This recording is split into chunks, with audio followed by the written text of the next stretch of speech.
Jesus explains the deeper meaning of our wedding. My bride has chosen me. Claire began, "What would you like to talk about, Jesus?" "Our wedding day?" "Really? I thought it was back to the grind, waiting, persevering, etc." "Well, there must be something to wait for." "That's true. And the longer the wait, the more special it must be." "Oh, I know it's going to be out of this world special." "I should say so. This will be the day your life is transformed from something singular and special to something eternal and glorious. It will be the culmination of all the plans and dreams you never even knew you had. It will be the day you take on the mantle of glory given to those who have left themselves and the world totally behind. It is the day I look forward to, because you shall know even as you are known. This will be the day you leave pain, suffering, darkness, doubt, and depression totally behind, as you walk into the life I've always longed for you to have. I know every particle of your DNA. I know what makes you exceedingly happy and fulfilled. I know your very purpose, and on this day it will be your all in all. The angels will rejoice as we walk down the aisle, our lifelong goal together having been met. Lord, it is beyond me that you should want me as your eternal companion in such a very personal way. There must be something truly amazing that I'm missing in your attraction to me and desire for me to be such a special part of your life. Do you want to know what it is? Oh, absolutely. It is as if a divine particle of myself was pulled from my very bosom and given the freedom to fly, and she toured the whole world from top to bottom and came running back to me, wanting to be taken back up within me more than anything. As he was talking, I saw him take from inside his chest a perfectly round ball of translucent light, reminding me of a dandelion flower that had fully matured into a translucent puff that we as children used to blow on and send scattering in the wind.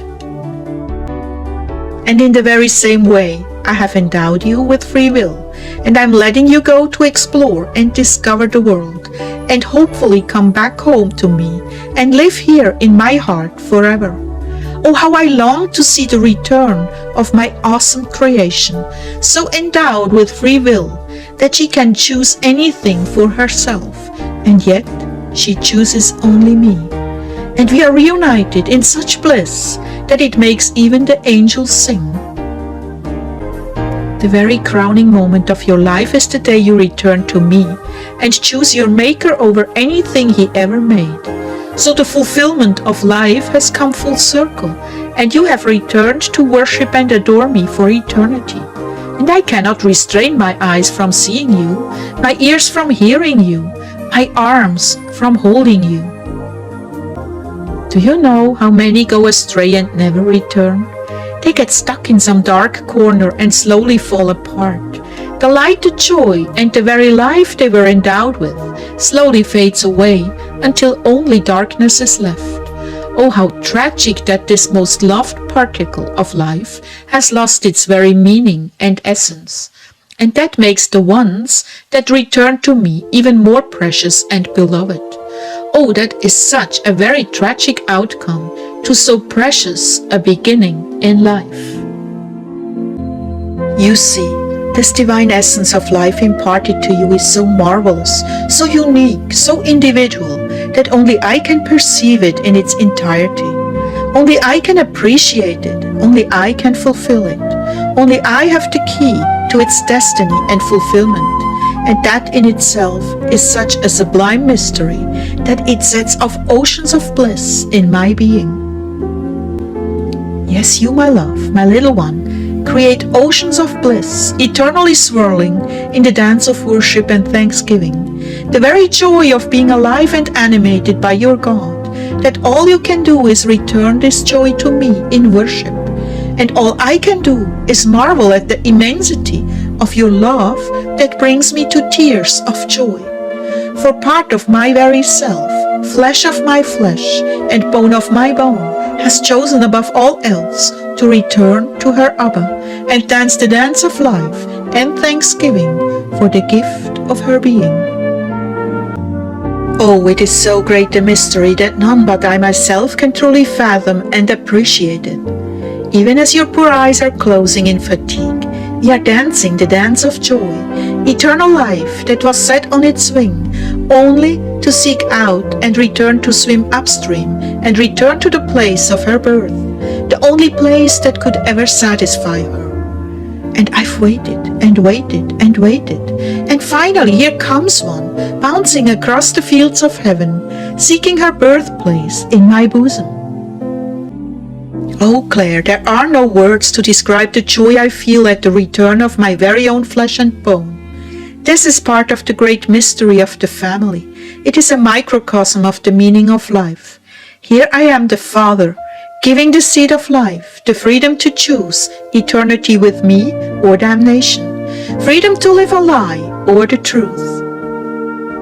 Oh, what wonderful and sublime things are yet to be understood by humankind, and in heaven that will become reality, and you will gain the insight needed to understand this great mystery of creation, and why I've planned that each male should have his completion in a female, and together they should produce offspring. Here I've given you only a seed of understanding, a fleeting look into the cycle of life as I planned it, with its most glorious outcome. Now I want you to meditate on these profound elements of life, with the knowledge in mind that soon yours will be coming to completion in my arms for all of eternity. This is something to be cherished and pondered deeply.